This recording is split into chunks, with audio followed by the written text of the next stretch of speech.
Solo una cuestión más, aunque como va el día, veremos si es una cuestión o te la tengo que ampliar por lo que va viéndose, pero hemos visto el plan de rearme europeo. Ese plan de rearme europeo va a poner encima de la mesa 150.000 millones en el corto plazo, va a poner encima de la mesa 800.000 millones en el medio largo plazo. Es un plan que nos lleva otra vez a lo que hablábamos antes de ir de emergencia en emergencia. Claro. Pero, ¿qué hay detrás del plan de rearme de Europa? Y sobre todo, ¿cuál es la visión que tiene que tener el ciudadano en este entorno alrededor de este rearmar Europa? Que empieza a aparecer la nueva excusa de esa burocracia europea para elevar la deuda pública, pero te pregunto sobre un tema fundamental. ¿Y para socavar las soberanías nacionales? Claro.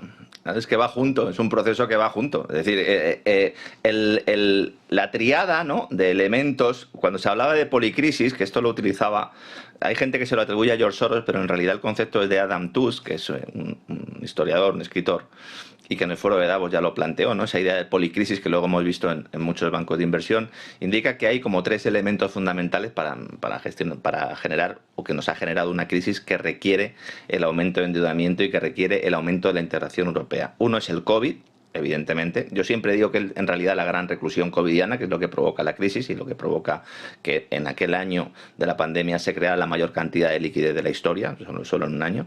Luego tendríamos la guerra de Ucrania, todo lo que tiene que ver con este conflicto geopolítico, con esta ruptura entre Estados Unidos, Europa, etcétera, etcétera. Y luego tendríamos la emergencia climática.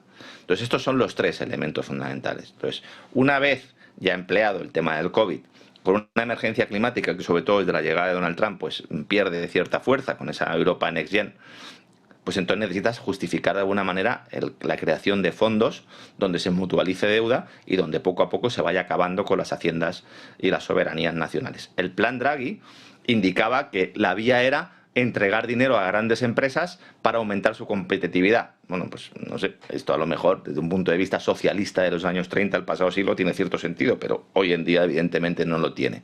Pero si te fijas, Draghi lo que decía es que había una infrainversión de unos 800.000 millones de euros.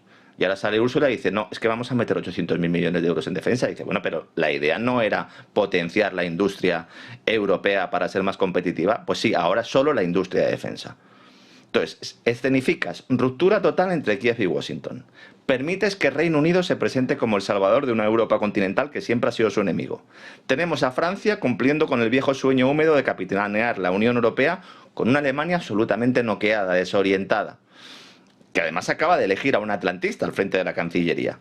Y desaparece el foco de toma de decisiones. Y como venimos advirtiendo desde hace muchos meses, se fragua un nuevo golpe de Estado de carácter globalista. Yo entiendo que haya gente que a lo mejor piense que esto es una teoría de la conspiración. No hay ninguna teoría de la conspiración. Es decir, la idea de integrar Europa a toda costa, por encima de los deseos de los ciudadanos, es profundamente antidemocrática. Y esto hay que decirlo.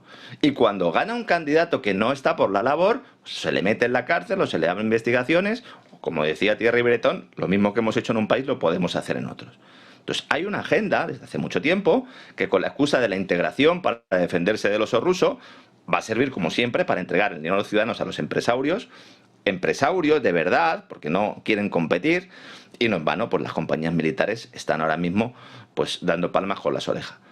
Aquí lo que más me preocupa a mí es que los encargados de este saqueo, porque esto es un robo institucional, son profesionales.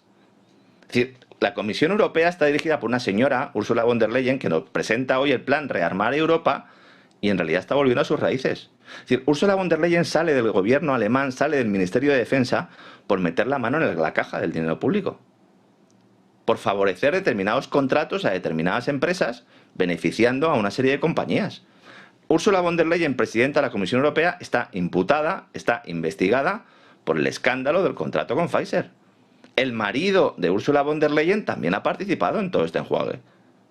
Tenemos un montón de casos de sobornos, de injerencia extranjera, Morocco Gate, Qatar Gate, que está durmiendo el sueño de los justos.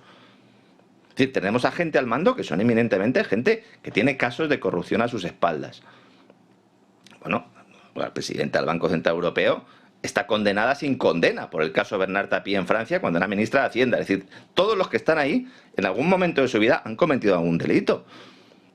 Entonces, ¿cuál es la diferencia fundamental entre aquella ocasión cuando Ursula von der Leyen entregaba el dinero a la industria militar alemana y ahora? Que ahora la industria militar alemana en realidad no es alemana, es norteamericana, aunque se disfrace con la bandera germana. Solo hace falta ver quiénes son los accionistas de Rheinmetall. Solo hace falta ver quién es el vicepresidente de Rheinmetall. Un tipo que trabajaba en el Departamento de Defensa de Barack Obama. Entonces, esta idea que nos intentan vender de que hay que aumentar el gasto en armamento porque nos abandona Washington es una gran mentira, como todo lo que rodea la guerra de Ucrania. Como esa falsa postura de bisagra transatlántica de Starmer. O como el remolino protector de los líderes europeos a un Zelensky que, como le decía antes, está absolutamente amortizado, pero que sirve para seguir minando esas soberanías nacionales y avanzar en el siguiente paso de saqueo institucional, ¿no? Y el eje franco-británico surge como una reedición del plan diseñado por la Sociedad de los Elegidos de Cecil Rhodes, que esto es que hay que leer un poco de historia. Es decir, la Primera Guerra Mundial se produce precisamente por una sociedad que trabajaba secuestrando el gobierno británico y que también tendió puntos con Francia, con los mismos tipos que han puesto a Macron en el Eliseo. Macron viene también de la casa Rothschild, que también tuvo que ver mucho con todo esto. Yo entiendo, insisto, que hay gente que a lo mejor piensa que esto son historias o son películas, pero son muy reales. Entonces, el gran peligro del diablo es pensar que no existe, ¿no? Pues esto es exactamente igual. Entonces aquí nos están presentando una serie de salvadores, como el propio Starmer, como un laborista preocupado por los trabajadores, un tipo que tiene un asiento en la Comisión Trilateral, y que es belicista hasta la médula, y que firmó un acuerdo hace meses para que las empresas británicas extrajeran los recursos minerales ucranianos. Porque esta es otra. ¿A cuánta gente le ha prometido Zelensky los recursos minerales ucranianos? Que sepamos, a Estados Unidos, a Reino Unido, a Francia y a la Comisión Europea. Entonces, en todo este contexto, ahora von der Leyen nos presentará su plan. ¿Cómo lo van a hacer? Aquí hay un problema. La unanimidad. Como te decía antes, Víctor Orbán se ha negado a dar luz verde al paquete de 20.000 millones de euros para Ucrania. Entonces, hay que ver cómo lo hace saltándote la unanimidad. Entonces, hay varias medidas. Una, utilizar fondos de cohesión, fondos europeos de cohesión. Otra, usar préstamos del plan Next Generation, que claro, con ese nombre sirve para todo. Sirve para economía verde, para economía COVID y sirve para economía también bélica, ¿no? Luego, la cláusula de escape de las reglas fiscales para inversiones militares. A mí lo de inversión militar me hace mucha gracia. Una inversión en el ámbito militar nunca es una inversión, es siempre un gasto. O sea, tú compras armamento, con esto, ¿qué consigues para la economía productiva? Absolutamente nada. No es una inversión, es un gasto. Con unos Estados miembros como Francia que dicen, y España, que dicen que también se tiene que utilizar el mecanismo europeo de estabilidad, que esta es la institución o la agencia que se creó en su momento para rescatar a la banca en la crisis financiera de 2008-2012. Incluso está abierta la puerta a modificar los estatutos del Banco Europeo de Inversiones, donde está Nadia Calviño, para poder usar esta institución y usar dinero público con este fin, que según los estatutos no puede utilizar. Un dinero que también lo tenemos que tener en cuenta va a ser detraído del gasto social.